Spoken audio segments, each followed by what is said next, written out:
Okay, I'm just waiting for people to turn up, but I am here and I'm present. Hello. Just waiting for people to turn up. Macy. I like that name, Macy. Was that a show, a Netflix show? There was a Macy? Can't remember. Anyway. Okay. So just waiting for people to turn up. And I'm also on YouTube. Pardon me. I'm also on YouTube at the same time. All of my lives are saved on YouTube. So I'm losing my voice. Okay. Hello. Okay, where are you from, by the way? I'm always interested in that. I'm here in Vancouver, Canada. Very rainy day today. So where are you from?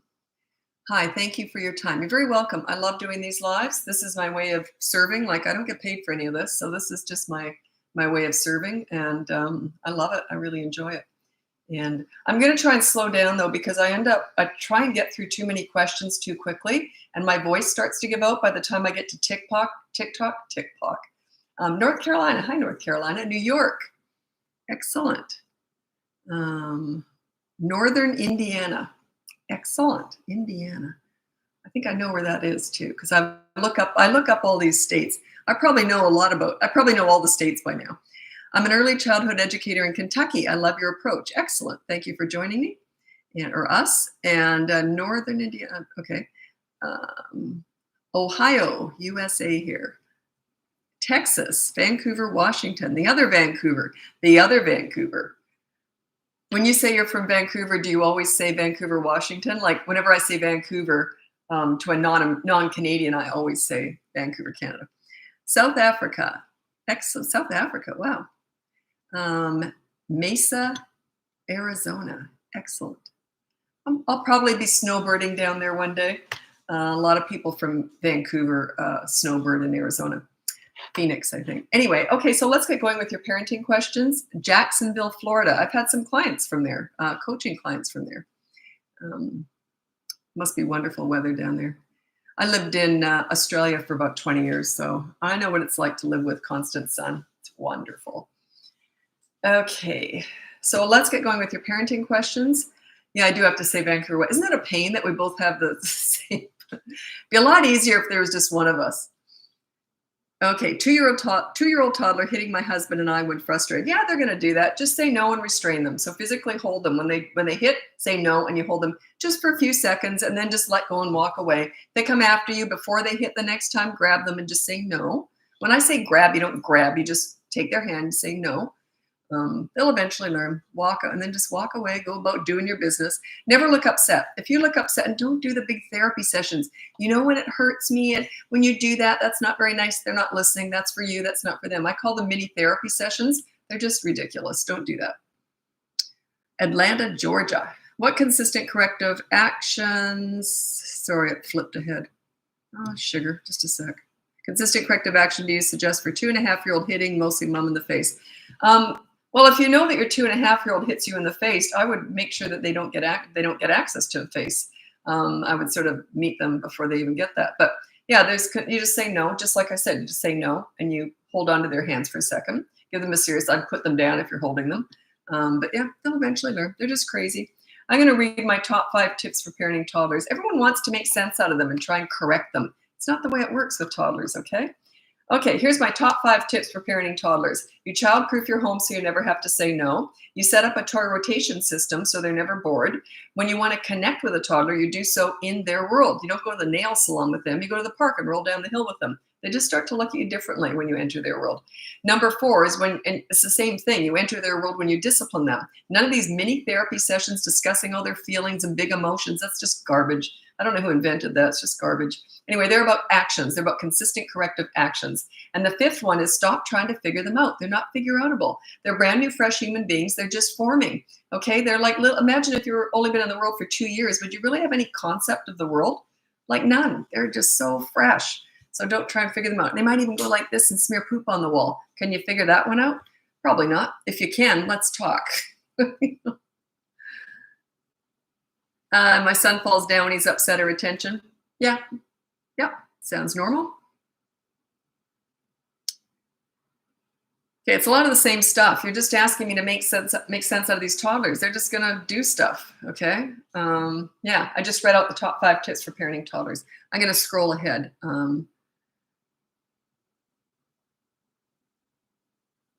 My son struggles in group setting with focus and attention. Is he 16, 6, 2? I need an age with that. So I've had an itchy nose. Every time I do a live, I get an itchy nose lately. I don't know why that is. What am I allergic to? Is it the microphone? Something on there? It's weird. Yeah, a lot of the same questions. That's why I just skipped ahead.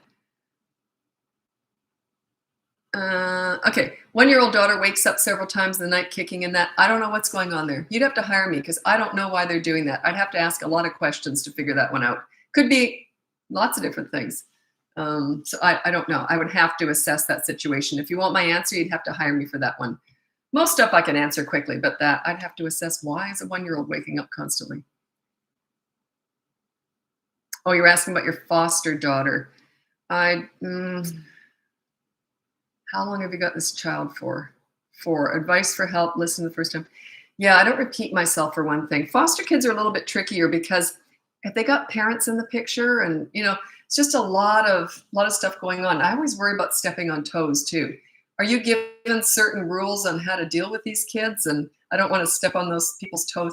I'm just in an awkward position. I tend to just teach parenting, not fostering, because I don't want to step on anyone's toes. Does that make sense? Yeah, you don't repeat yourself though. Basically, leaders don't repeat themselves. You say something once and then you take action. So yeah.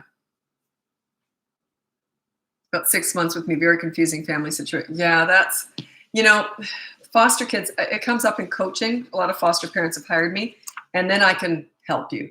But I need to know how much visitation do the biological parents have, or grandparents, or anybody. What's the history? Because I can't, if they've come from an abuse situation or trauma, I always kind of hesitate because I don't know where they're coming from. I've dealt with a lot of abused kids, and things are a little bit different in those situations. We have to work on damage control before we really get into a lot of stuff. So yeah, sorry about that, but you can understand. It's just tricky. I can't give you a quick answer here. I'm just going to go to YouTube now. What 8-year-old is always trying negotiate everything? Oh, 8-year-old negotiating everything. That's a learned behavior. You've taught them that what you say doesn't mean anything. It's up for negotiation. You negotiate pretty much everything with a teenager, but not with an 8-year-old. They need leadership. So yeah, it's just, they've taught them how to do that. So in other words, you tell them, okay, bath time, and then they in the past guaranteed would have been able to negotiate their way out of that. So it's a learned behavior. You pick your battles, and you probably get too tough with things that don't really matter, and then you can't follow through with it. So be careful with that. Only sort of pick your battles, things that you are important, so that you're not having to come down hard with everything. So like bedtime, I think is important. School morning routine, mealtime routines. Those are important things that those are battles that you want to win. The rest of it, don't come in too hard. It'll be too hard for you. I always say, that's why the behavior board deals with one behavior per week, because it's too much to have to deal with any more than that. Like if I went in, I deal with everything in one day, but I'm level 10 with what I teach. I know how to be a leader from day one with everything, but you're learning. So we learn with one behavior at a time. So sounds like whenever parents have to repeat themselves, sounds like you're inconsistent. Sometimes you're really tough with certain things and not with others, and you're all over the place. And that's why they are too. I think I've been a bit of a pushover, maybe giving too many chances. Now my 5-year-old doesn't listen to me. Yeah, well, you've already answered your own question. Is there a way I can bring it back? Well, they're 5. Yeah, that's a piece of cake. I specialize in teenagers, and it's doable then. So yeah, check out my boot camp course. That might be a good fit for you if you just want to learn generally how to be a leader. And it's from 3 to 12 years old. So you're in that perfect age range. So that's in the link above, the boot camp course. That has videos all throughout it now, as does my potty training course and tantrum one. Yeah. The other 2 mini toddler courses, I'm working on those videos. They'll be up soon.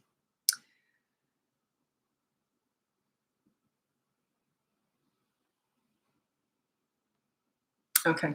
I'm just going to read out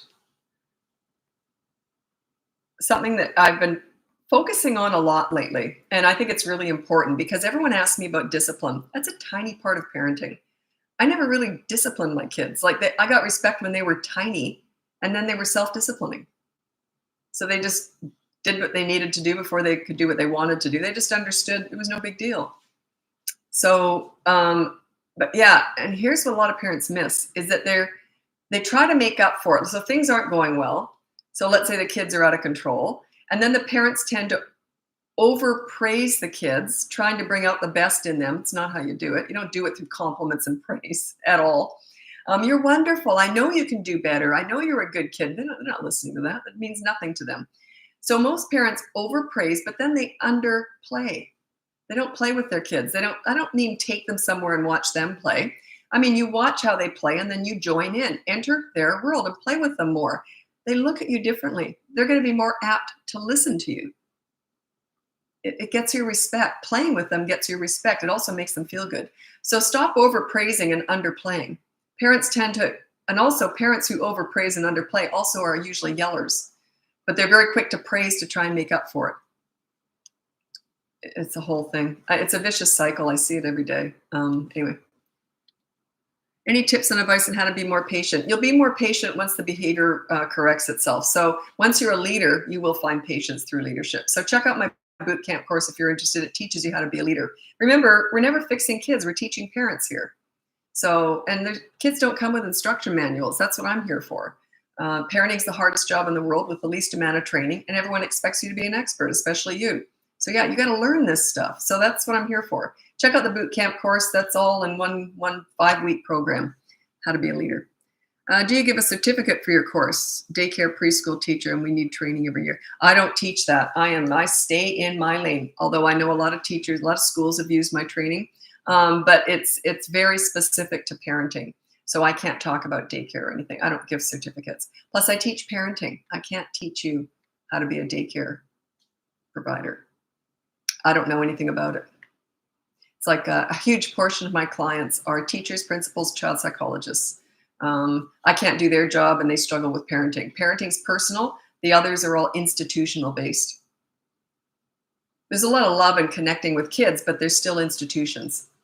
At the end of the day, they don't live with you, those kids. So it's different. And I don't teach any of that institutional stuff at all. I teach parenting. So I stay in my lane. I'm very careful about that. Like if I was to give, like a lot of my clients who are teachers, principals, and child psychologists, we're talking about their own kids.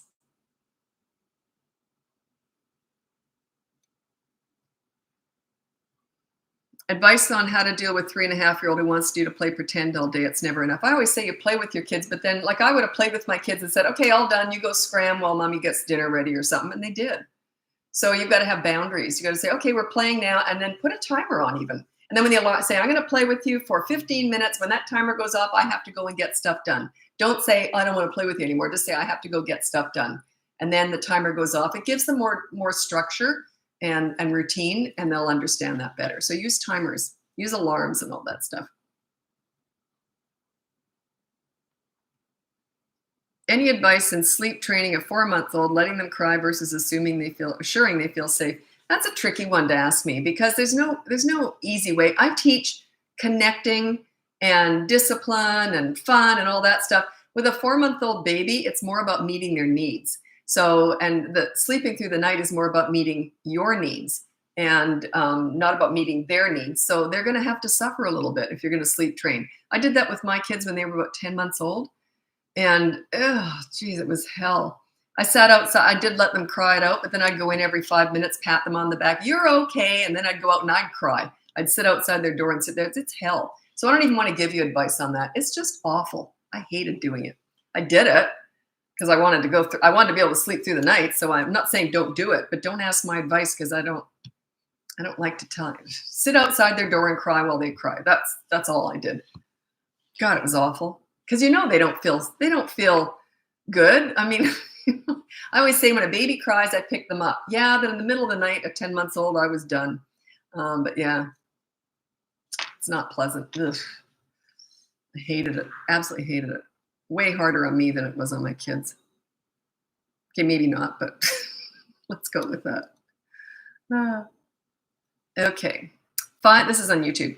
My 5-year-old is ready for a behavior board and follows it, no questions asked, although I do struggle with in-the-moment disciplining. Okay, so did you buy the course, the boot camp course?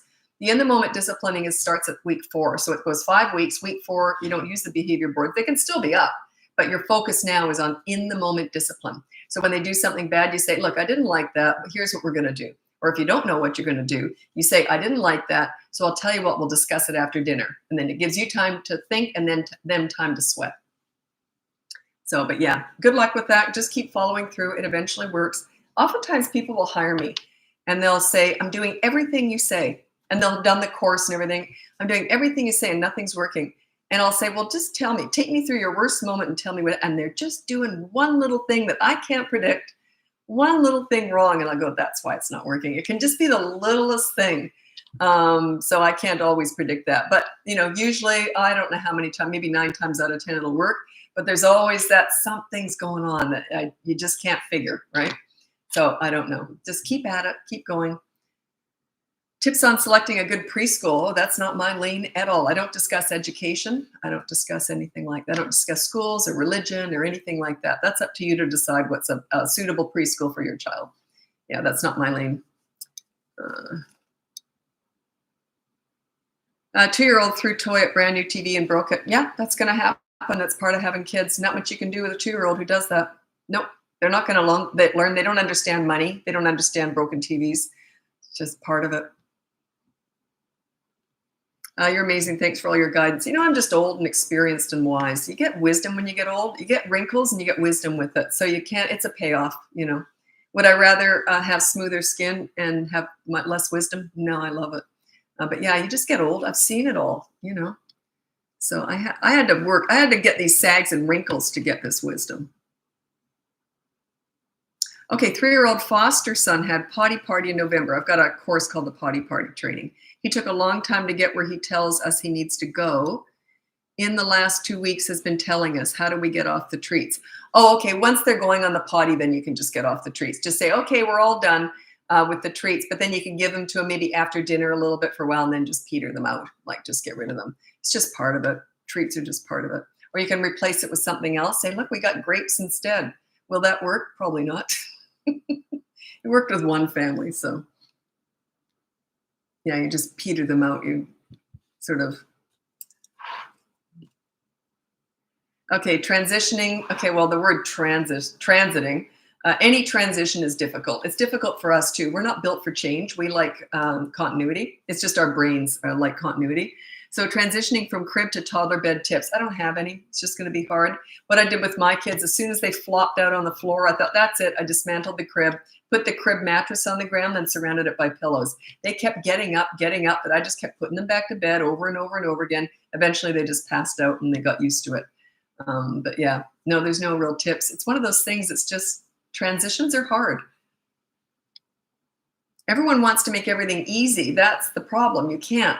You just have to accept some things are just going to be hard. Like, how do we make the first day of school easy? I don't know. Do what I did. Drop your kids off, say, you'll be fine. I'll see you later. Bye. And then go in the parking lot and cry your eyes out, just like I did.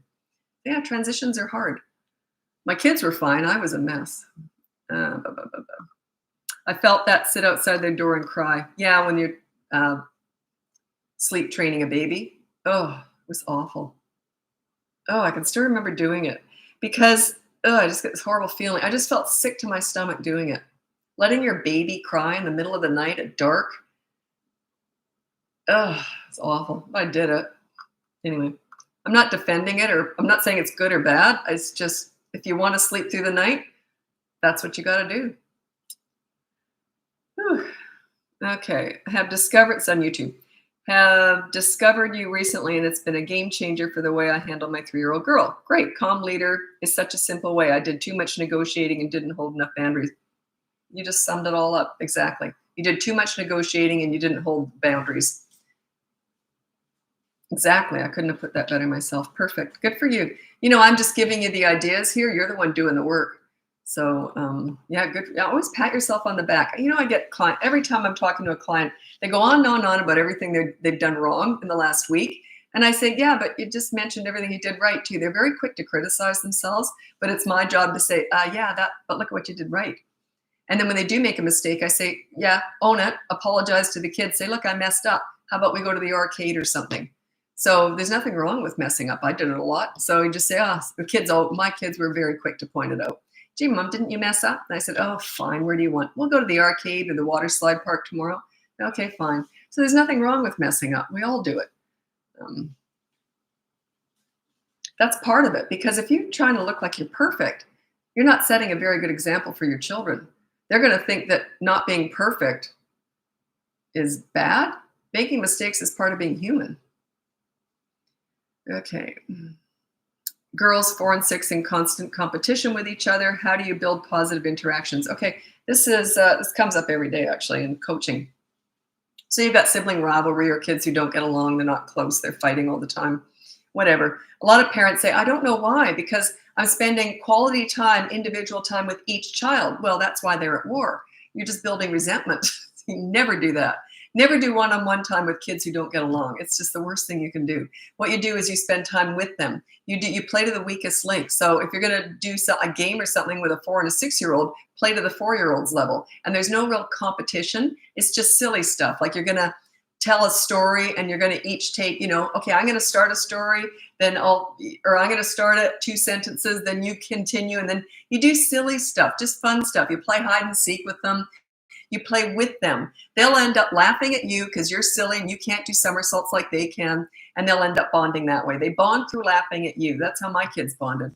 Believe me, I gave them a lot of material. So yeah, you play with them, and you play not competition games, like never Monopoly. Monopoly, the first time around the board, you know exactly who's going to win. That's 2 hours of torture for everybody else. So it's nothing like that where there's a winner and a loser. It's just, let's do silly stuff.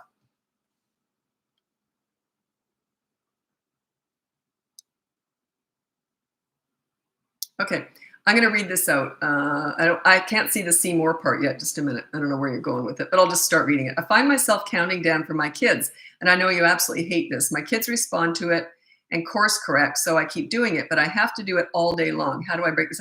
Well, it's not working because you have to do it all day long. They're not learning.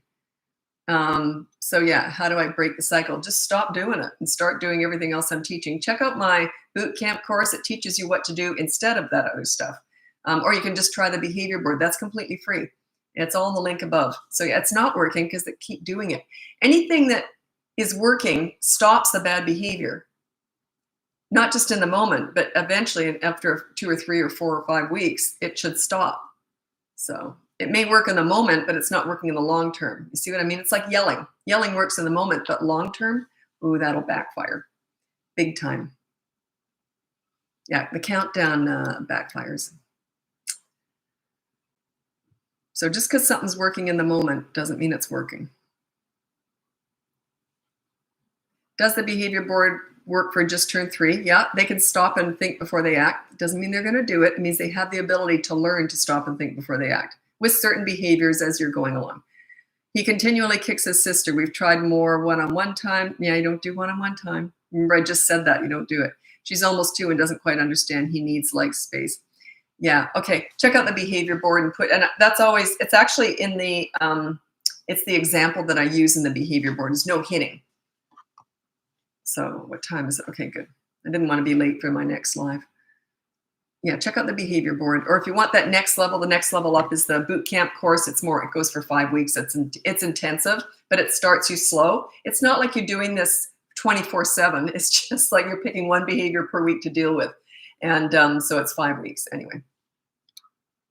It's all paced out. I went through that. I built that course with a group of parents who went through it with me. And so it's all paced out to work. And I've been doing this for 17 years. It's all paced out very specifically. You can go through and look at the whole course you want, but do not rush it.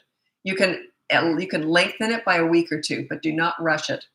It's meant to be paced out very specifically because I've been doing this so many years now. Tattletales among siblings. Yeah, I used to say to my kids or any kids, if there's no bones jutting out or blood spurting from an artery, I don't want to hear it. So yeah, tattletales. I don't know why they're doing it. There's a lot of different reasons why kids do that. It's a tough one for me. It seems like such a simple one, but it's kind of a tough one because I don't know your dynamic. What kind of parent are you? They tattle for different reasons with different parenting styles. Are you the authority? Are you the pleaser? If you're a leader, they don't tattle. But if you're an authority figure, like the old-fashioned authority dictator style parent, or are you the pleaser, negotiating everything, discussing all their feelings and doing all the mini therapy sessions instead of actually teaching them things? Because those mini therapy sessions are garbage. They don't teach them anything. Nothing.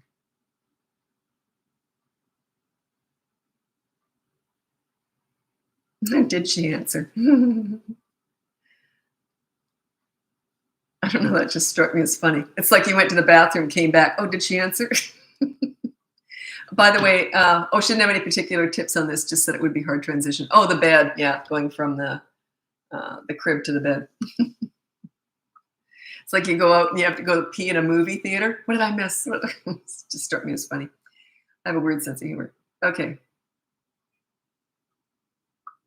Okay. This is on YouTube, 18-month-old. Oh, I got like 11 people on YouTube. I don't usually get that many. I'm not big on YouTube. Like, I don't know. I don't have that many followers there yet. 18-month-old favoring dad and calling out for him in the morning when I go get her. She cries hysterically, and I'm not sure if there's a time to ignore with indifference. She calms down. Oh, okay. She's just kind of starting to play you a little bit.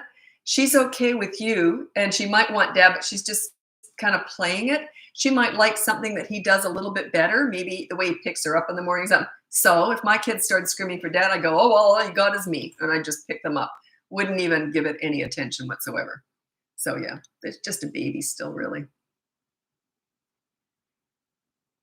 I say, this is when they're tattling. I say, if no one is bleeding, no body parts are broken, or something in the house is broken, then if I discipline one, I have to do both.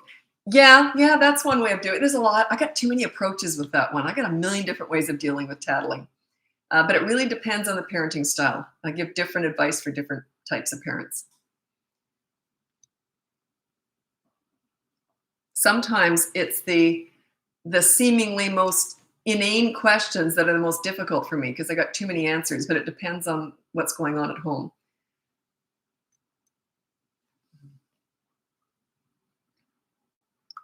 Okay, very good question.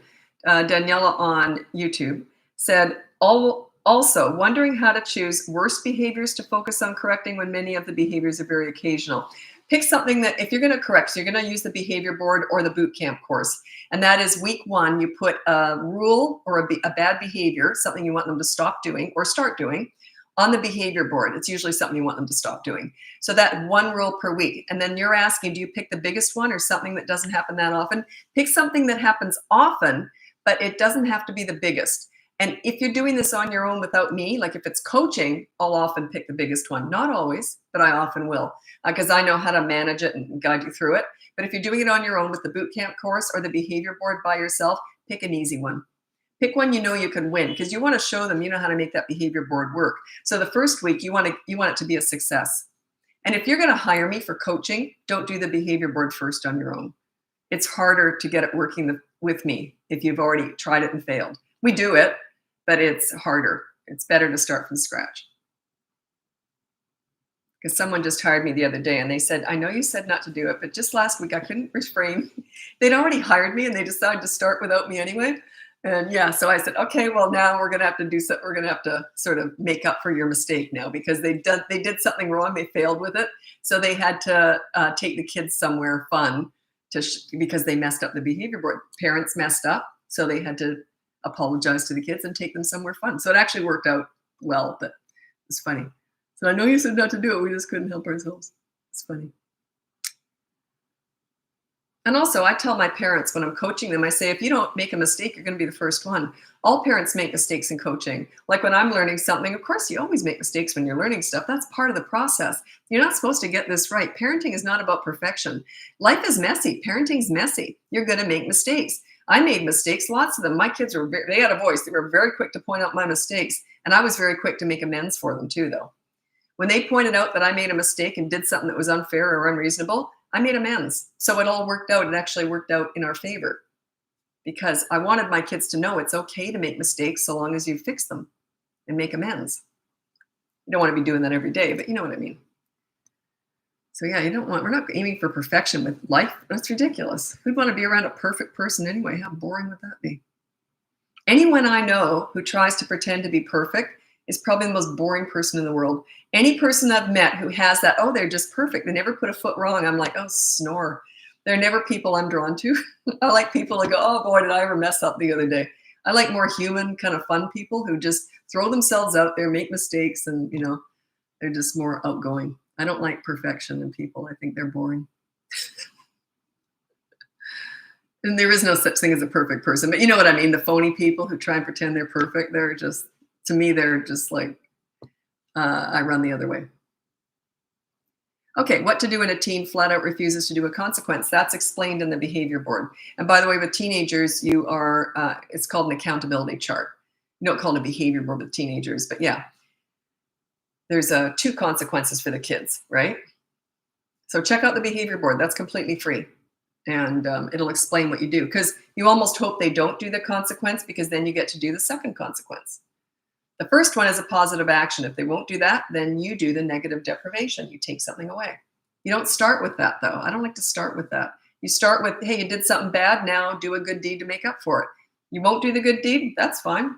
Media blackout for 24 hours. That was your choice. And make it happen. Once you've said it, it has to happen.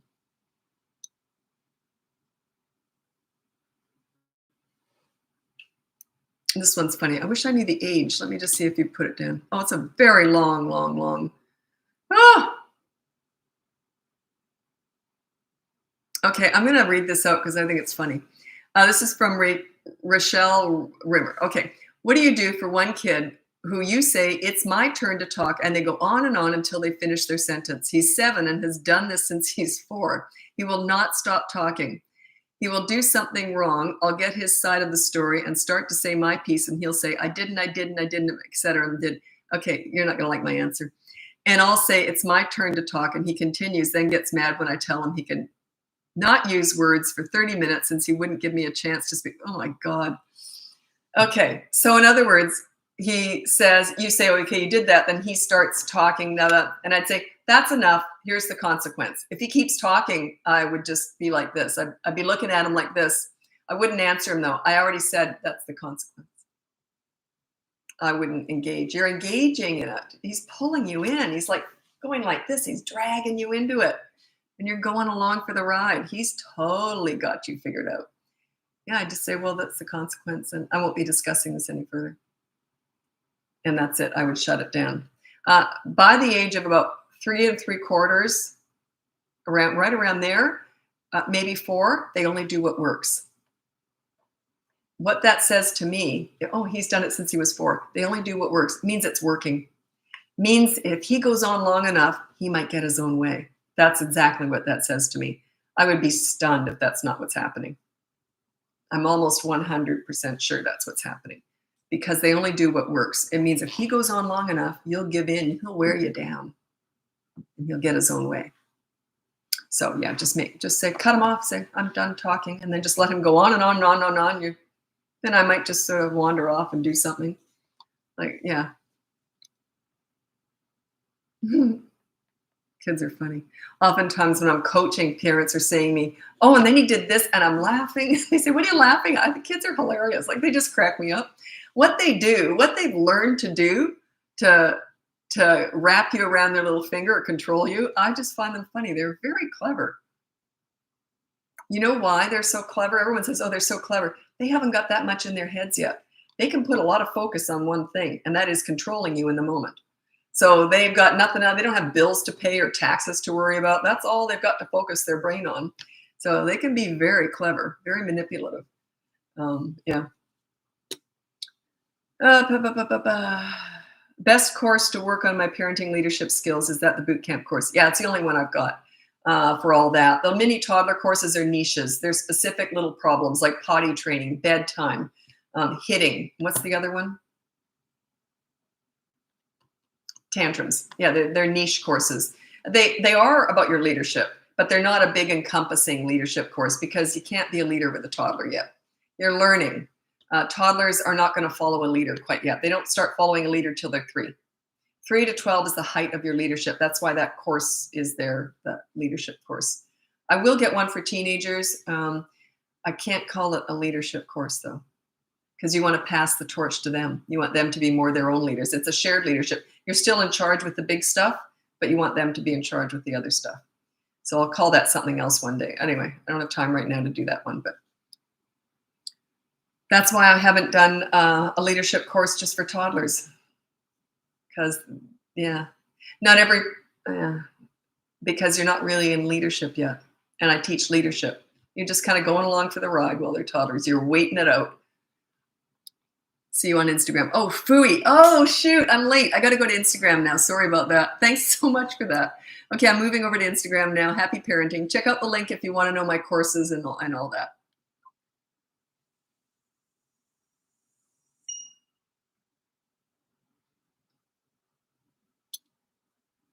Sorry, YouTube. I'm hopeless.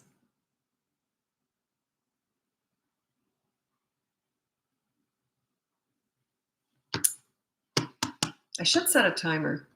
Alexa, start 24-minute timer. There we go. 24 minutes, starting now. Oh, I hate it when I'm late. I get really stressed out. Sorry I'm late. Everyone turns up really fast on Instagram. They're all bang. Within usually 8 to 15 seconds, everyone will turn up. It's really weird. Okay, sorry I'm late. I was yabbering on Facebook and YouTube, so that's why I'm late. Sorry about that. Bad me. I did put a timer on now, so I won't be late for TikTok. Anyway, 7-year-old not letting me. Okay, continuing from 7-year-old not letting me.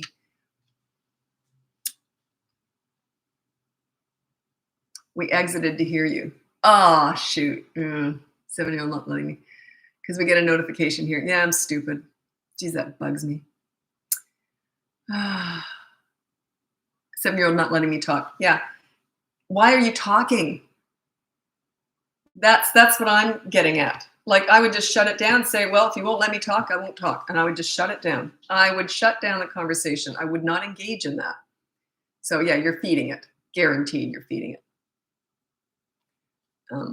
What to do instead of timeout or any punishment of that sort. I hate timeout. I can't stand it.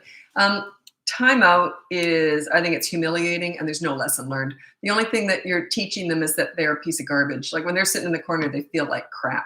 They just feel like crap. That's all you're teaching them, is to feel like garbage. So I hate it. I just hate timeout so much. I can't even tell you. Well, I just did tell you. Anyway, so yeah, do everything else I talk about here. I talk about everything else you can do instead of timeout. Just don't do timeout. You know what that says to me? It says to me that you're afraid of them. Like if I'm disciplining a kid, I want them right here. I want them right here. I don't want them going away from me. Why would I want that? Yeah, I wouldn't do it. 3-year-old tantrums. Tantrums have a whole course on how to handle tantrums. You always ignore a tantrum. You ignore crazy and reward calm. So I'll just tell you quickly my mall story with my son. He was 3. And it was, I think, his second to last tantrum. He didn't have a lot of them, but he had tantrums. They either have them or they don't. They're born that way. It's a temperament. Like I never had one. My daughter never had one, but my son had them. So I remember as a little kid looking at other kids having tantrums. And I remember being tiny and thinking, what are they doing?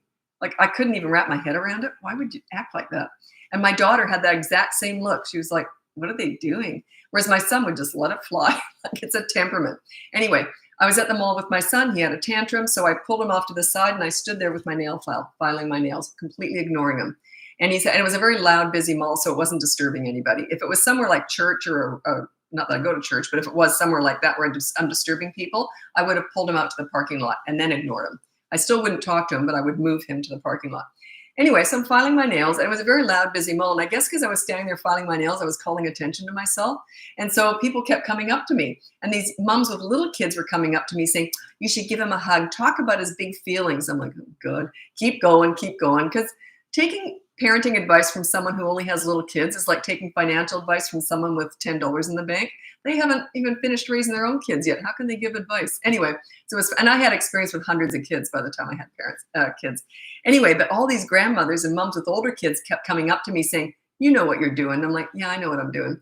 Anyway, as soon as he finished, he knew me at this point. He was starting to, his tantrums were getting less and less because he knew mom wasn't going to put up with that crap. So I'm just ignoring him.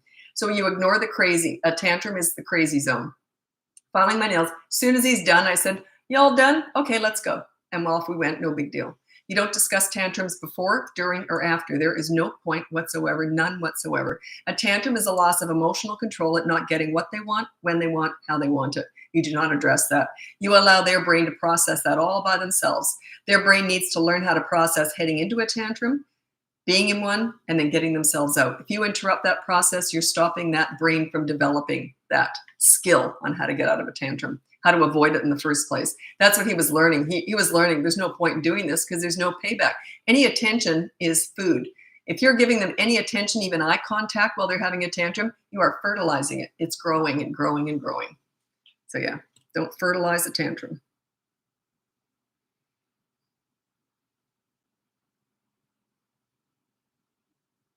2-year-old wants mommy to do everything, not daddy. Yeah, just ignore that. So just keep doing it. So what if they have a tantrum? That's okay. They're allowed to. Behind every fit, scene, or a tantrum is a lesson. So if you don't give it any attention and you don't give them what they want because of a tantrum, they're going to stop having them. Not now, not at 2. They'll outgrow them. They will diminish, though, in frequency, duration, and intensity. I'm going to read out my top 5 tips for parenting toddlers. Again, I want to apologize. I was 5 minutes late because I was yabbering on Facebook. I don't set timers when I do this, but I've set it now for TikTok, so I don't like. I hate being late. Oh, makes me feel like literally nauseous. I hate being late so bad. I'm always early. Everywhere I go, I'm early. Okay, these are my top 5 tips for parenting toddlers. Number 1, childproof your home so you never have to say no. Number 2 is you set up a toy rotation system so they're never bored. Number 3 is when you want to connect with a toddler, you do so in their world. You do not connect with a toddler at the nail salon. You go to the park and roll down the hill with them. They just start to look at you differently when you enter their world. Number 4 is it's kind of similar. When you're disciplining a toddler, you also enter their world. They're listening to you way more if you're in their world. Their world is not words. It's not mini therapy sessions. You know, your big feelings and your big emotions, it's garbage. That was invented for the mom to make her feel good about herself. It has nothing to do with the toddler. Zilch. They're about actions, consistent corrective actions right in the moment because they learn through repetition. They're not going to learn the first time, maybe the 50th time, but they will learn eventually. And number 5 is stop trying to figure them out. Toddlers are not figure-outable. That's the number 1 mistake new parents make, is trying to figure out their toddler. Good luck with that. Can you figure this out? Poop on wall. Can you figure that out? No, I can't. I never have. They're not figure-outable. They're brand new, fresh human beings. Imagine if you've only been in the world for 2 years, and for one of those years, you were a potato laying on a mattress. They're just new. They got 1 marble and some tumbleweed floating around in there. Don't try and figure them out. They're cute as a button, but they're all feet, no brains. 3-year-old is mature for her age and struggling to bond with peers at childcare. Advice to give her. Just she'll learn. You can't give her any advice. She'll learn. My daughter was like that. I always said she was born old. She was always very dignified. She was just a little baby up on her feet, and she was just dignified. She just never did anything silly or never had a tantrum, just really dignified. So she had a hard time bonding with silly kids and kids who were having tantrums and all that. She had a hard time with that too, but you can't fix that. You're just gonna have to fit into the world, kiddo. And that was up to them to figure it out. Yeah, not much you can do.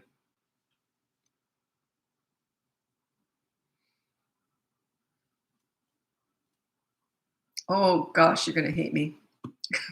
You might want to leave now. 5-year-old hitting and cussing mom, teachers, kids at school. How do you handle out in public when you can't give instant consequences?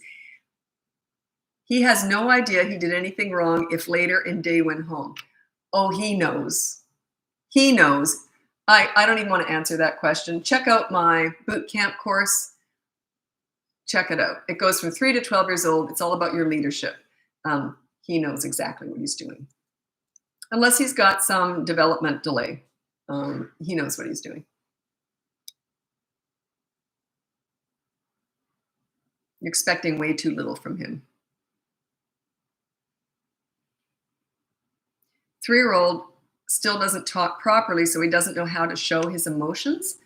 They don't show their emotions through verbalizing. They show them through actions. So yeah, he does know how to show them. I think you're expecting, a lot of parents expect their children to find their inner adult. It's when parents say stuff like this, drives me insane. Use your words. In other words, be more like me. Find your inner adult. They don't have an inner adult. They communicate their emotions through their actions. That is their communication. All these parents who want to do these mini therapy sessions with little wee kids, That's expecting them to be more like you. You enter their world. So yeah, I've known kids who don't talk to their 3. And they have no problem expressing their emotions. Now, what you might be saying to me too is when they get upset because they feel misunderstood. No, they don't. Kids don't care if you understand them. They just care that they get what they want. A kid could care less if you understand them if they get what they want. If they feel understood and they don't get what they want, that upsets them. So being understood doesn't mean much to kids. Meeting their needs does. Meeting what they want does.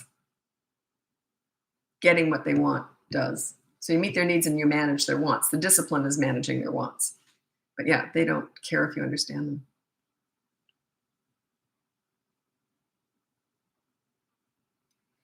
I want to read, you said, thank you, on the right track. I want to go back and read. 2-year-old wants mommy. Oh yeah, okay, that one. That was an easy one.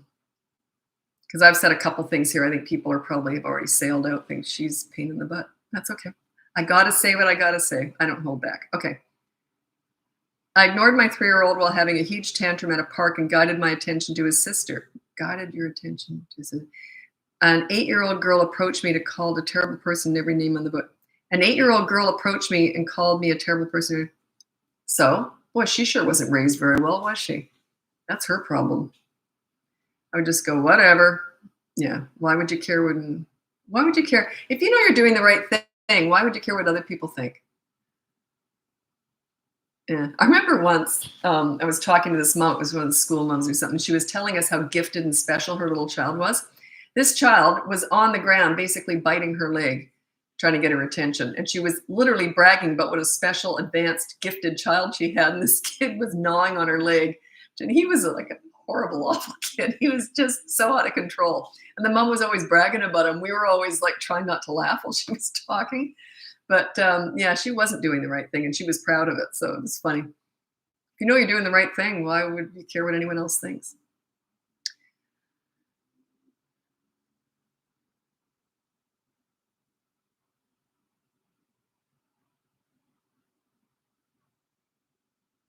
Okay. I don't know who this is. I know it's probably some kid show. I'm not up on all that. When I need a minute, I let my 16-month-old watch Ms. Rachel. I guess that sounds like Sesame Street or something. Now he's requesting it quite frequently and getting upset when I say no. How should I? Okay. 16 months old, they have no idea why they can have something sometimes, but not others. Like, why can I have chocolate in the afternoon when I can't have it for breakfast? They don't understand that, okay? So you're expecting him to understand, like, he's going to get upset. What he has to learn is when you say it's okay, but have it symbolically, like it's up somewhere and say, okay, now we're going to watch this. So he only gets to see it when you instigate it. And make a very specific way of doing that. Like, let's say, okay, so this is it. It's up on the fridge. Okay, now you're going to watch Miss Rachel. Okay, now's the time to watch it. But if you haven't said that, it's not going to happen. So in other words, he can't control when it happens. You make sure that you're very much in control of that. They're going to learn eventually, not right away. It's going to be hard for a while. They're going to have to learn that they can't get their own way. And that's a difficult transition for some toddlers. Some of them are easier going than others. Little girl, don't be disrespectful and mind your own business. I said, little girl, don't be disrespectful to adults and mind your own business. Yeah, I wouldn't even have bothered. I might have said under my breath, well, she's a handful.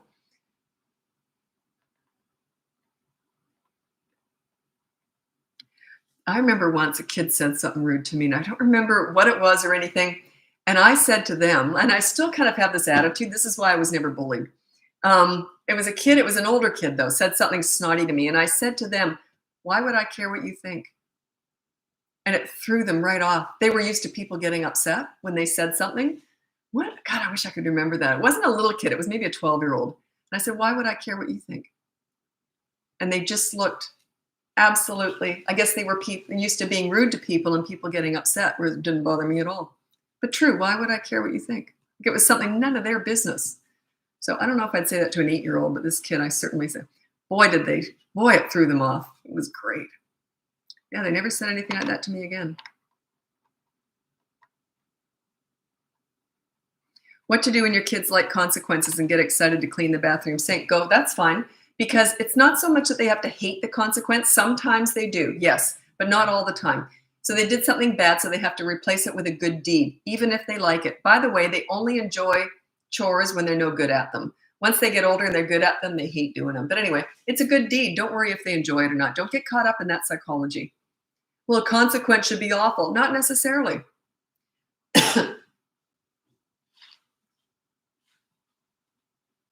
They're doing a good deed, so don't get caught up in the psychology of it. Sometimes I do very specifically make sure it's something they hate doing. Not always, though.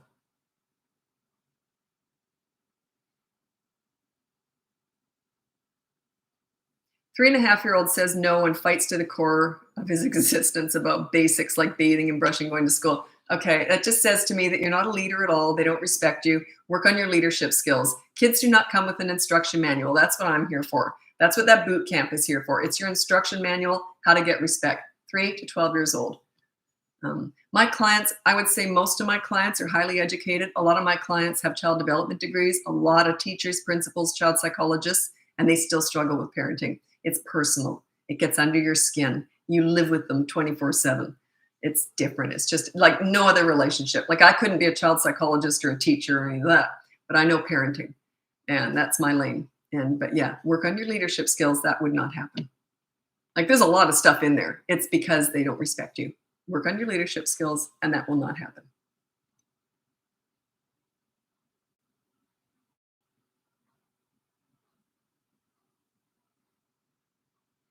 18-month-old is running away when I get up to stop bad behavior. It's hilarious, but obviously probably bad. Anything to do. Don't chase them unless they could get away from you. Like if they're at the park, you have to chase them down. But if it's in the house, just keep walking calmly toward them. And then if they have a toy that they were hitting with or something, then you just walk towards and then you just say no. And because when they're running, they still kind of remember what's going on. You're still in the moment, even though it's a longer moment. Because I always say it's got to be right in the moment with toddlers. Then you just take the toy away calmly and then just put it away. If you have to catch up with them, do so. That's okay. Don't worry so much about how they react. You worry about how you act. Their reaction is almost irrelevant to me. It's your actions because you're leading and they will eventually follow. But 18 months old, they're still kind of a baby at that age. 3.5-year-old not fazed by any corrective action advice. Well, you might want to hire me. If it's that hard for you to find well, I don't do corrective action with a 3.5-year-old. I have consequences. Use the behavior board. At 3, you start the behavior board, not the consistent corrective actions at all. Use the behavior board because they can stop and think before they act. You can start to reason with them, and they're learning this. So use the behavior board. But yeah, if you really can't find anything, you might want to hire me. I have never yet not been able to find leverage with a kid, even teenagers. And sometimes we have to invent leverage. I won't go on about it because I hate doing it. I only do it maybe a handful of times a year. That I'll do it with clients is inventing leverage. So if we've got nothing we can take away from kids, we have to invent something to take away. It's not pleasant, but sometimes we got to go there. That's why I don't talk about it on here because I don't want you doing it. Not without me guiding you through it because it can get ugly.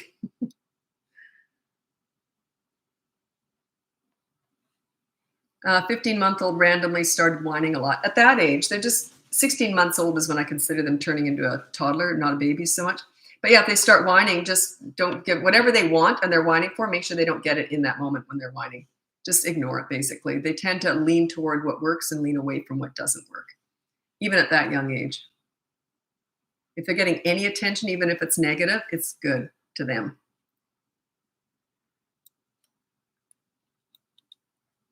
Okay, you got a 3-year-old who, when you say we're going to do something, put it on the board, use the behavior board. And say if it's bedtime, follow bedtime routine. If they don't, then there's a consequence. So use the behavior board, 3 and over, or check out the boot camp course. That also starts at 3. 3 years old is when the leadership really kicks in. Before that, you're just managing some small things like tantrums and potty training and all that. But leadership kicks in at 3. You're already building up to it by dealing with those other things, but the leadership really kicks in at 3. 3-year-old directing mommy or daddy to do certain tasks. So what are you saying? That they're leading you? I don't know how to answer that. Is that what you're saying? Well, are you just commenting on what you're doing wrong? All children instinctively need, crave, and want leadership. They don't ask for it because they don't know what they need. But when they get it, you can see a difference. They feel safe with a leader. If you're not a leader for your children, they're going to be very vulnerable out there in the world. They're going to be very susceptible to bullying, peer pressure, the internet, the drug dealer on the corner, the Kardashians. They're going to go searching out leadership anywhere else if they don't get it at home. You want it to be you. 3-year-old cries over colored bowls plates because he did not get the color he wanted. Do I try to please him or just let him cry it out and ignore? Well, do they have a favorite bowl? Say, do you want your favorite bowl? And then if he says no, then he doesn't get it. If he cries for it later, too bad, then let him cry it out. But he's crying over colored plates. Where are they? Are they in the dishwasher or somewhere? I don't quite know the situation. Or has some other kid got it? I don't know the situation. I deal with it differently depending on the situation. Okay. Oops, I'm scooting ahead here. Okay. What's your definition of leadership? You give respect to get it. And your focus is to make your kids like themselves when they're with you and overall to like themselves. It's not about you. It's about how they feel about themselves. Give them something to be proud of. Their good behavior and the way they treat people is something to be proud of. Complimenting kids doesn't raise their self-esteem. It does nothing for them. Making them have pride in themselves, that's what increases self-esteem. So leadership is about giving respect to get it. You don't demand it, you command it. You give it to get it. That's why you're on that behavior board. If you're not accountable, why should the kids be? Doesn't make any sense. New people. A leader is someone who is friends with their kids, but also their kids respect them. Like a leader is like a mentor, someone that your kids look up to, but you're also a friend and fun. You lead with fun. My power was fun for sure, but I never took any crap either. I was very good at disciplining. But yeah, you give respect to get it, and you play with kids a lot in their world. Leadership is about bringing out the best in kids. You don't want obedient soldiers. You don't want them doing everything just to please you, but when you're a good leader, they will want to please you. And then when they're teenagers, they just won't want to disappoint you. You lower the bar a bit with teenagers. But yeah, it's about bringing out the best in them so they feel good about themselves. When they feel good about themselves when they're with you, have you ever been around anyone, a teacher or a coach, someone that you really look up to? Would you ever be rude to that person? Don't you want to be around that person? Don't you listen to them? Don't you want to please them? You see, doesn't that person bring out the best in you? That's how I see leadership, is like a mentor or a coach, like a really good coach, someone that kids look up to and trust, and they can tell everything to. You're a really good listener. So yeah, you're a safe place to land. They can tell you anything, and they will right through the teen years. If you're a good leader, they unfortunately will tell you everything. Stuff you don't always want to hear. Believe me. Don't ask me to tell you how I know that. But yeah, I told my mom everything too. And I know she told me years later, I'd just go in my room after you'd talk to me like this. Oh my God.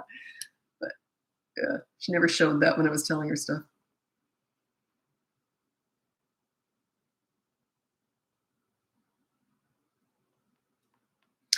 It's from Caitlin. Just here to say thank you for your post. Love your approach. That's great. If I resonate with you, then keep watching. If I don't, move on, because I never will. You're never going to like me. If you don't like what I'm saying now, you're never going to like me. I just says it like I see it. And I don't believe there's one way of parenting or anything. Like people ask me to critique other parenting styles. I've never looked at anyone else. Kids taught me everything I know. I've been doing this for 52 years now. I've been studying kids, working with kids for 52 years. I find them fascinating because they're us. That's how we formed. If you don't, to me, I wouldn't understand myself if I didn't understand children. I can remember exactly how I was thinking from about the age of 2. I can remember how my mind worked because I've studied this. I watch other kids at 2 and I relate and I think, I remember what I was thinking at that age. So I always found kids fascinating because they're us. We were there. So that's why I studied them so hard. And I thought, how do I make them feel good about themselves? I don't want obedient soldiers here. I want kids who choose to make good decisions because they feel good about themselves when they're with me. See the difference? You don't want obedient soldiers. Anyway, I got to go over to TikTok now. Thanks so much for joining me. If you go on the link above, you can get my free behavior board, my mini toddler courses. 2 of them now have the tantrum one and the sugar.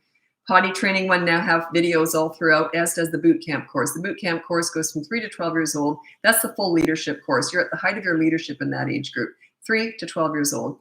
And then you can hire me for coaching. That's that top level if you want my one-on-one personal help. That's all done on Zoom. Once a week, usually we get together for an hour. Anyway, thanks so much. I'm moving over to TikTok now if you want to join me there. Happy parenting.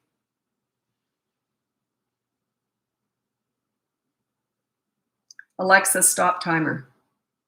24-minute timer canceled. See, I was smart to set the timer this time, wasn't I? Okay, what am I doing here? Okay. The Kardashians, priceless. Not to say they're bad people at all, but they might not be the value system that we want our kids to follow, right? You know what I like about them, the Kardashians? They've got each other's back. I admire that family unity. I really do. I mean, they're making a lot of money by doing that, but still, I admire that. I've never seen their show or anything, so I can't really talk about it. Okay, so we're just waiting for people to turn up here. I'm just looking at... Oh, this is interesting. This is from Jennifer on YouTube. How do I handle dangerous attention-seeking behavior? I typically ignore, but I'm not sure what to do when my child does something like trying to pull out a plug. Oh, that kind of stuff. You're talking about toddlers. Yeah, you just say no. You don't ignore that. They're testing you. When you say they're looking for attention, what they're doing is they're looking over at you and doing it. They're just testing you. Should I be doing this? What are you going to do about it? What are you going to do about it? So yeah, you address that. But here's my top 5 tips for parenting toddlers. Number 1 is child-proof your home so you never have to say no. My kids had no access to any of that stuff. I made sure of it. And then they weren't used to being precocious. So when we went out, they didn't tend to get into stuff either. And then by the time they were like 2.5, probably, I didn't have to childproof anymore. Don't quote me on that. I can't remember how old they would have been. Anyway, that was number 1, how to parent a toddler, 5 steps, 5 tips, not steps. So number 1 was childproof your home so you never have to say no. Number 2 is set up a toy rotation system so they're never bored and your house is a lot cleaner. Number 3 is when you want to connect with a toddler, you don't do so at the nail salon, you enter their world. You go to the park and roll down the hill or something like that with them. Number 4 is when you want to discipline a toddler, you don't do these mini therapy sessions discussing all their big feelings and big emotions. That's garbage. That was invented for the mother. Toddlers are all about actions. You use consistent corrective actions because they learn through repetition. That is their world. That's their language, actions. Number 5 is stop trying to figure toddlers out. They're not figure-outable. They're brand new, fresh human beings. They've got 1 marble and some tumbleweed in here, okay? They're just forming. So I always call them crazy, but it's not so much crazy. They just haven't developed sanity yet. So, tips for extreme teenage social anxiety that causes digestive upset. Okay, so this is an anxiety stuff with teenagers. That's almost coaching because I don't know where it's coming from. Is there a history with that? And what caused it? What kind of anxiety do they have? Do they go out? The best thing to deal with any social anxiety with anybody, with any age, is to just get out there and just throw yourself out there. And if they're having problems with getting to know people, just go up and ask people about themselves. Everyone loves that. So yeah, they just got to keep putting themselves out there. They can do volunteer work too. I did a lot of volunteer work when I was young, always in daycare centers and stuff, and working with little kids. But yeah, get them to do volunteer work. It's hard to have anxiety when you're helping other people who are in worse shape than you are. So yeah, you can give that a go, or you can hire me if it's really problematic. And the digestive upset, I can't discuss that because I'm not a doctor. So I stay in my lane. My 10-month-old is sleeping in bed with us. What are your thoughts? I have no opinion on co-sleeping or Montessori versus mainstreaming or homeschooling, religion. That's personal choice. So if it's working for you, well, I have no opinion. Breastfeeding till they're 10, that's a little bit much, but you know what I'm saying. Those are personal choices. That's not anything I teach or have an opinion on. Or if I do, it's personal and I keep it to myself. And if it's just a personal opinion, I would never teach that because it's not a right and wrong thing. It's just my own personal opinion. So it's of no value to you is what I'm saying.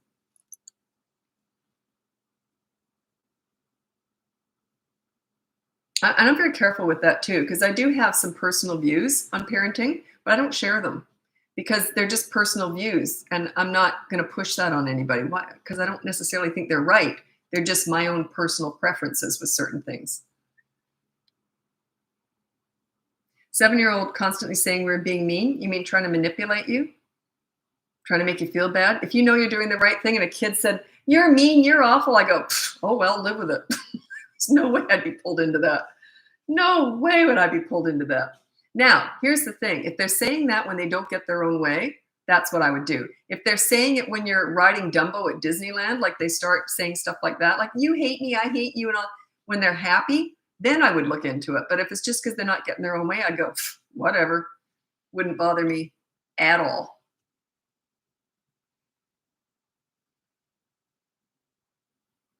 How to get my 2-year-old speech delayed child to stop hitting me. Well, speech delay has nothing to do with hitting.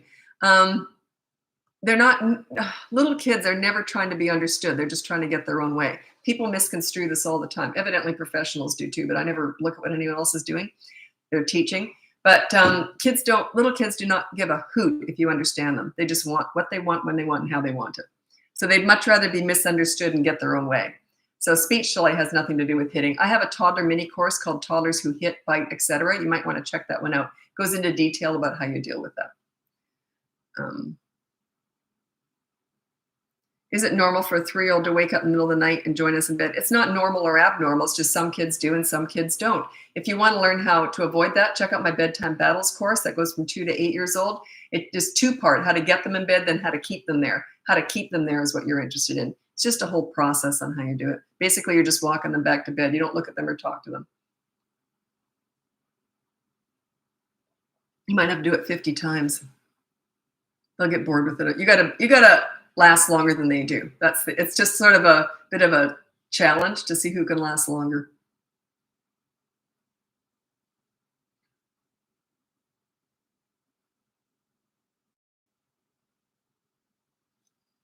Okay, I got no new questions, so I'm going to hit on something here that I want. One thing I'm talking about a lot lately is how parents are these days, they're overpraising and underplaying. Is a lot of parents are trying to get their little kids to find their inner adult, and they're praising them. They're saying stuff like this: you're very special. I know you didn't mean to hit your little sister because it makes her feel bad. And you're doing all this praising and mini therapy sessions and all this talk. They don't give a crap about any of that stuff. You know what they want? Their love language is fun. They want you to get on the ground, play with them. The more you play with your children in their world, the less likely they are to be rude to you. Because it's your power. My superpower with kids was always fun. I was fun. And with teenagers, I was funny. So I used humor and fun, bonding with them, connecting with them. And when they're connected with you on that level, where you're in their world, you're showing them respect, and you're enjoying their company, they aren't rude to you.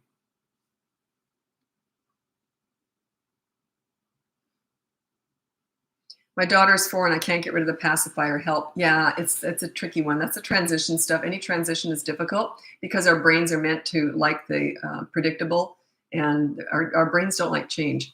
And anyway, so yeah, she's addicted to it. And what you do is you just say, okay, you're big now, so we're not going to have any more pacifiers. Collect them all, have her help you put them all in a bag. And then I would drive somewhere and put them in a bin where you know you're not going to go back and get it. And say they're gone, you're just going to have to get used to it. But you replace them with something else that she can put in her mouth. It might be a new sippy cup, or like sippy cup for a 4-year-old, but something like one of those crazy straw cups or something. So you say, no more pacifiers, but I got you this instead. You gotta get her something to replace it with.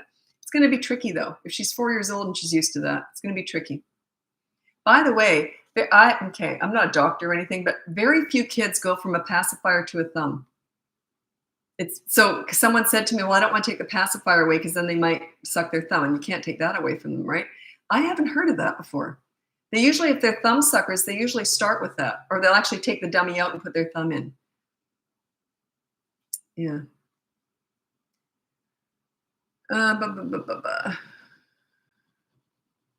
Okay, these are 2 people. What to do with a 7-year-old constantly whines and 5-year-old needs constant attention? It's the same answer. You're not a leader. That just says they're trying to be in charge. So what I would do, check out my boot camp course, or you can just, that costs money. That's a course you have to pay for. Or else just check out my behavior board and start there. It's all about your leadership. Start exercising your leadership. Whining goes away. All this stuff goes away. When you're a leader, remember, we're not fixing kids. We're teaching parents here. Kids don't come with instruction manuals. That's what I'm here for. I'm here to help you out. I've been working with kids for 52 years. I just get them. I always did. I just always was studying kids. I just understand where they're coming from. I literally, when I'm watching a kid, I can remember what I felt like at that exact same age. I remember this when I was young and I was doing that. And I thought, oh, that's interesting. I can remember what I was thinking when I was 2. So yeah, kids they're not that complicated, but they really react well to leadership. When you're a leader, it's like being a mentor, a really good coach. They look up to you. You're fun. You have rules too, though. You don't let them get away with stuff. They don't want to get away with stuff. They want you to be a leader. Okay, how do you fly with a 2-year-old? I have no idea. I can't even help you with that. You give in to tantrums, give them whatever they want, candy, whatever you want. You don't put other passengers through tantrums and that. Sorry about that, but there's no advice. None. If you're in a plane with a bunch of other people and you got a kid having a tantrum, I would give them whatever they wanted.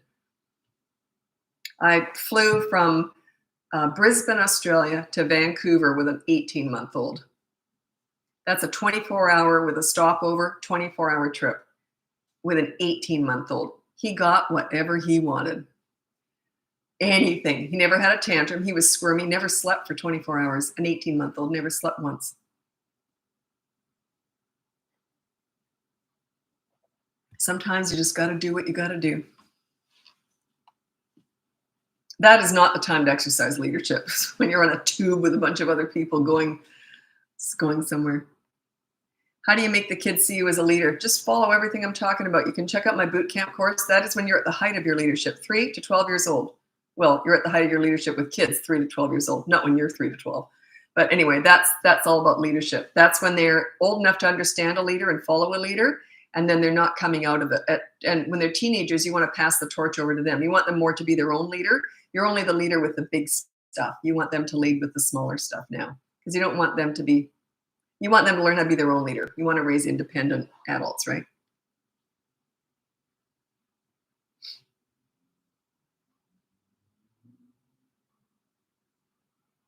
I'm thinking to fly Spirit Airline. I heard they have low standards. That's funny.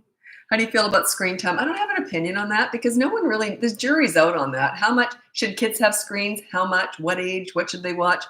You know, it's a judgment call. You got to make that. And every kid's different. Some of them will get addicted to it. Others won't care.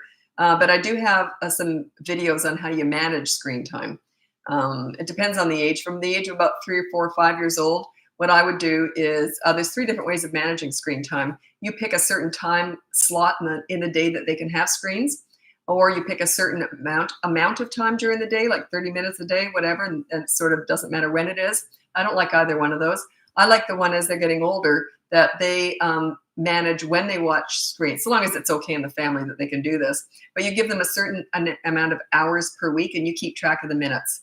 And they can use them up whenever they want. So if they use up all their screen time on Thursday, they've got no screens Friday, Saturday, Sunday. And they'll eventually learn. But I like them. I don't want to micromanage kids. I want them to learn how to manage certain things. And screen time is one of those things. I think it's a really good thing to hand over to them to manage. Parents struggle with that one too. They'll say, but they used up all their screen time on Thursday, and then they had no screens Friday, Saturday, and you're punishing us. And I go, yeah, sorry about that, but that's part of parenting. But then when they haven't got any screen time left, then you pull out the Monopoly, go to the park.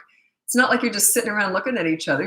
And you don't go on your screens either. If your kids don't have media, if they're a media blackout or have no screen time left, don't go on your screens either. Say, look, we'll do it with you. It's a good opportunity to go to the park or go for a bike ride or whatever. They're probably going to say, no, I hate you, but just keep offering. When they calm down, say, you ready for that bike ride now?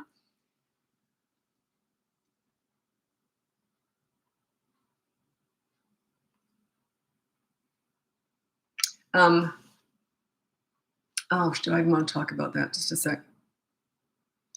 I think I will. This one's a little bit next level, but I don't talk about it here. I talk about it in coaching a lot.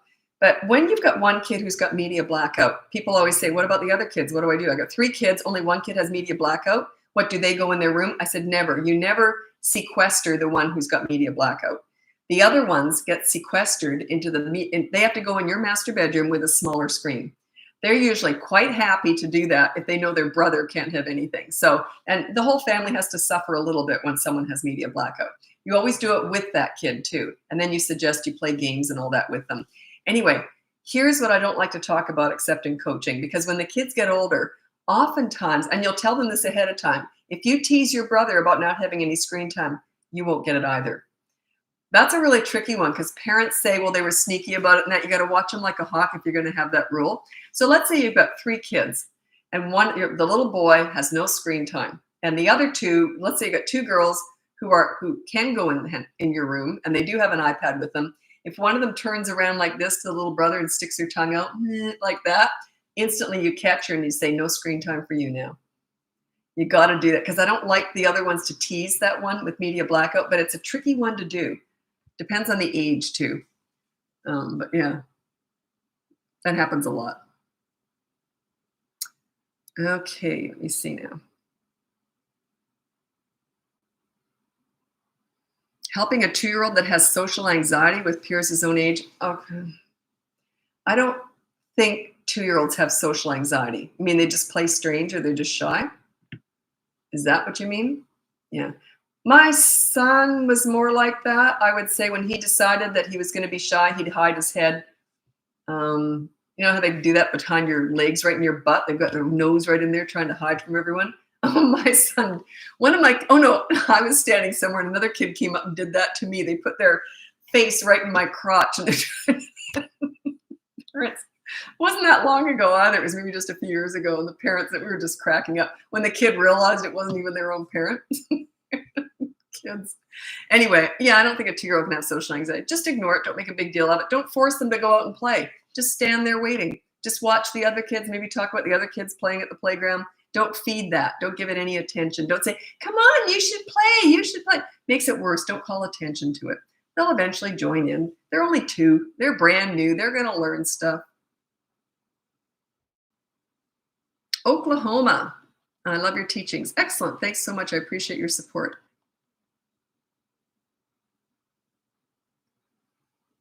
I don't know the age of this child, but I'll answer it anyways. Usually I need an age, but I'll just guess 2. I cook so much time preparing his food and he throws it in 1 second. Okay, if they're a food thrower, you don't let them touch the food. You hand feed them. Well, what I would do is I'd give them a little bit at first, and then when they throw that, then I would throw it in the garbage and say, okay, here you go. You got to be fast so they connect the dots. That's why they're getting hand fed. And you hand feed them for the rest of that meal. They might not even eat. Say, fine, clean them all up, put them down, then they might have a fit. That's okay. Their fit scenes and tantrums are them processing, not getting their own way. That's okay. You have to allow that to happen. Don't avoid fit scenes and tantrums. That's where the lessons are. Okay? So then after a while, then we try them in the high chair again. And then if they throw food again, do the exact same thing. Hand feed them. There's no way I would hand food to a child who's just thrown some. No way. They wouldn't get any drinks or anything. I'd be hand feeding them everything. They'd learn. It's going to take some time though.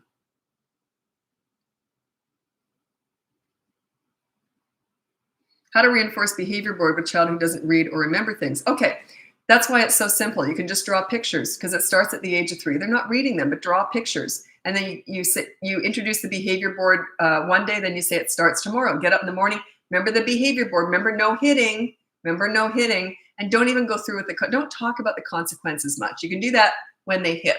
Just say, remember no hitting, it's up on the board there. So it's up to you to keep that live, keep it going. But that's why it's only one rule on there, because it's just one thing to concentrate on. They'll learn. Advice on the type of punishment and how. Check out the behavior board. It explains all that. It's a little mini course, teaches you how to do the behavior board. And if you want the boot camp course, starts at the age of 3 and goes to 12. That's 5 weeks, teaching you how to be a leader. When you're a leader, they just don't act out. They're never rude to a leader. They don't act out or anything. Once you're a leader, because you lead, they follow. They feel good about themselves. Children who have a leader feel safe. They have high self-esteem. They have confidence, and they have a voice. You do not want obedient little soldiers. You want kids who have a voice because you're accountable too. If I messed up, my kids loved it. They'd look at each other like this if I messed up because they knew they'd tell me and I'd have to make amends. Okay, what do you want? We'd love to go to the arcade tonight, Mom. Fine. You got to give them a voice.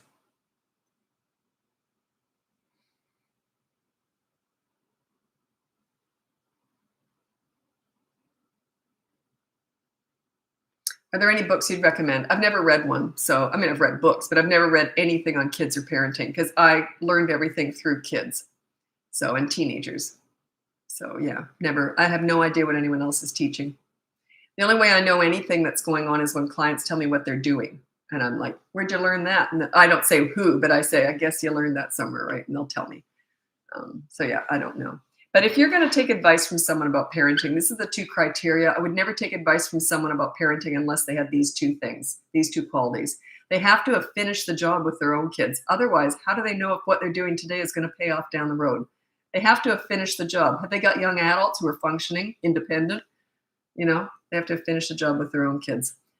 Number two is they have to have experience with hundreds of other kids with all sorts of challenges you can think of. How can they teach parenting if they've never dealt with kids with on the spectrum, kids with ADHD, kids who are maybe have some delays, who've been abused, all sorts of stuff. How can they possibly teach parenting?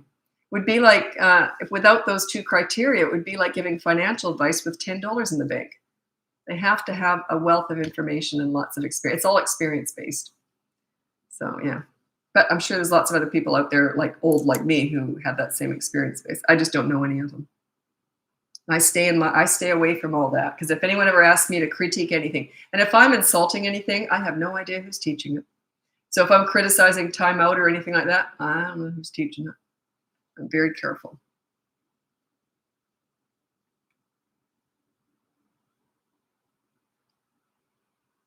It's not really the child, but the parent. Of course it is. I teach parenting. I don't teach childing or teenagering. Parents are very quick to blame their kids for their bad behavior. If a kid ever acted out around me, this is always my reaction. What am I missing here? What am I doing wrong? Always take responsibility for a child. Would you rather blame the child or blame yourself? Who do you love more, yourself or your child? Don't you love them more? Wouldn't you rather blame yourself?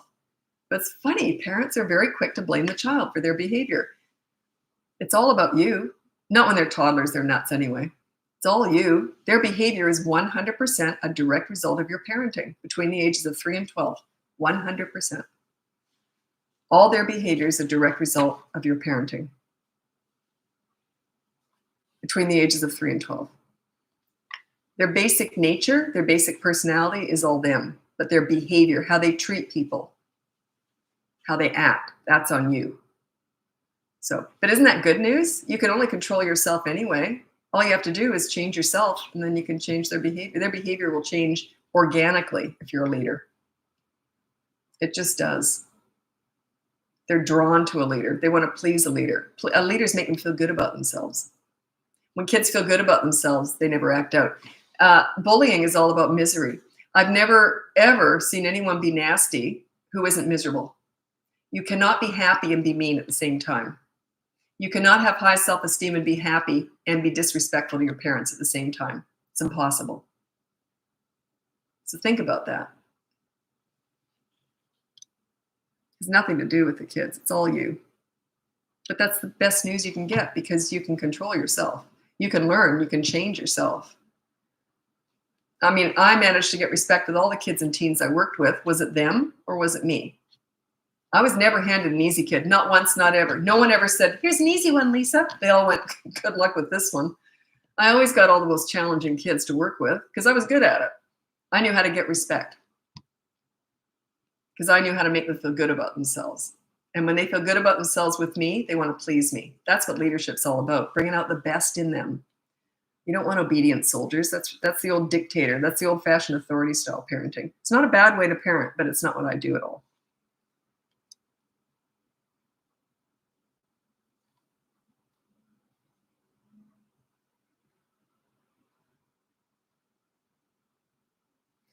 Ashley says, first time mom at 38. My daughter is now 2.5. And wow, what am I doing wrong? Did wrong?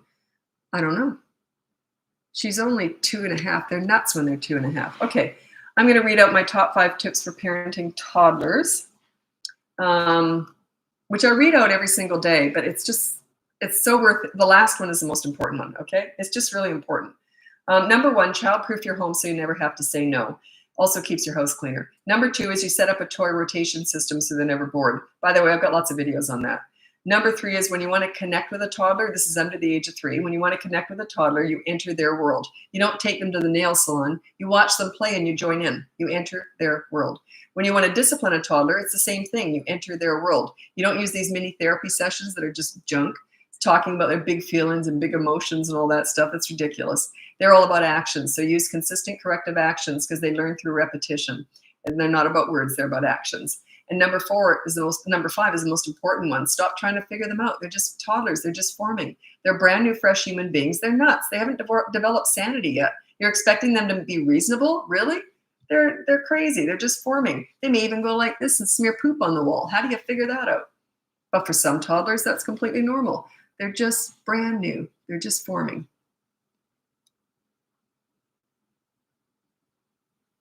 You feel guilty saying no. You feel guilty teaching your child right from wrong. You feel guilty teaching your child how to respect themselves and others. I wouldn't feel guilty about that.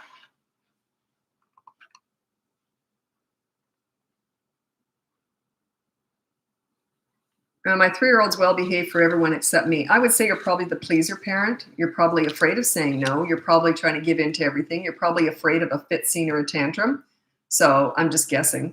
Check out my boot camp course. That might be for you. It's how to get respect with 3 to 12-year-olds. So you're at the height of your leadership in that phase, in that age. I know they're very different ages, but your parenting style is very similar. You're at the height of your leadership. You lead, they will follow. They'll want to please you. And it's more about connecting and bonding with your kids than anything. When I'm coaching people, the discipline, yeah, it's a small part of it. I throw in so many lessons about bonding with your kids, how to get close to them, how to make them feel good about themselves. Because that's the power, is how to connect with your kids. When they feel connected with you and they feel like you really enjoy being with them in their world, it's gold. Children's love language is fun. If you have fun with them in their world, not your world, if you have fun with them in their world, they feel more loved and more special than at any other time. You can tell them, I love you, you're special, you're wonderful. Will you play with me? No, I'm busy. They don't give a hoot that you just said you love them and they're special. They want you on the floor playing blocks with them. They want you playing. Their love language is fun.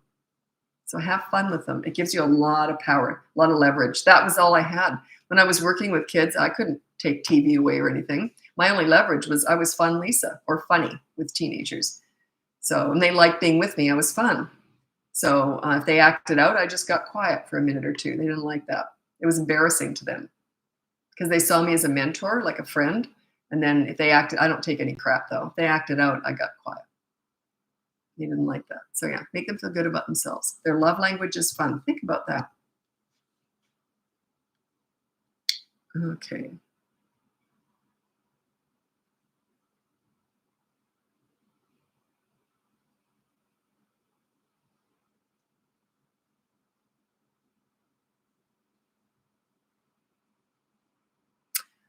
I wish I knew the age. My daughter won't stay in the classroom at school. How do we get her to stay in and engage? Does she sit and eat dinner, or does she get up from the dinner table? Like, what I mean is, have you taught her how to sit and engage at home?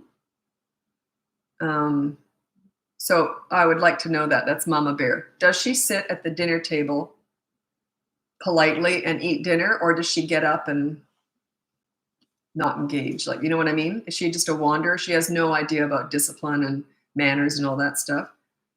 And I'm just wondering. She's 7. Okay, that's good. But does she sit at the dinner table?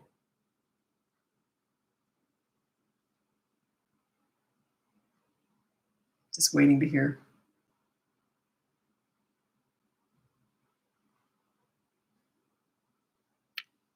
That's because that's something that's learned at home. Like, I was very, I had some structure. We had a lot of free time and crazy stuff too, but my kids were used to structure. Like, well, when you get up, you're going to make your bed. And you're going to have a bath before bed. And when it's time to eat, you sit at the table. So they already knew some rules and structure. They were kind of used to, they understood you got to do what you need to do before you can do what you want to do. So they knew there was no way that TV was going on if they hadn't done their chores. They knew that at home. By the time they hit school, they understood it. They just thought, well, we got to clean up one area before we can do the next. And they just understood structure and discipline, like being self-disciplined. So that starts at home. So I'm suggesting she doesn't have self-discipline at home. That's why she doesn't have it at school. Everything starts at home. Okay, I got to get going. I've been on here for an hour and a half now. I can feel my voice is all scratchy. Anyway, thanks so much for joining me. Check out the link above for my free behavior board, my mini toddler courses, my big boot camp course, and coaching if you want me one-on-one with Zooms. So thanks so much, and we'll talk again soon. Happy parenting. Okay, and YouTube, close that down.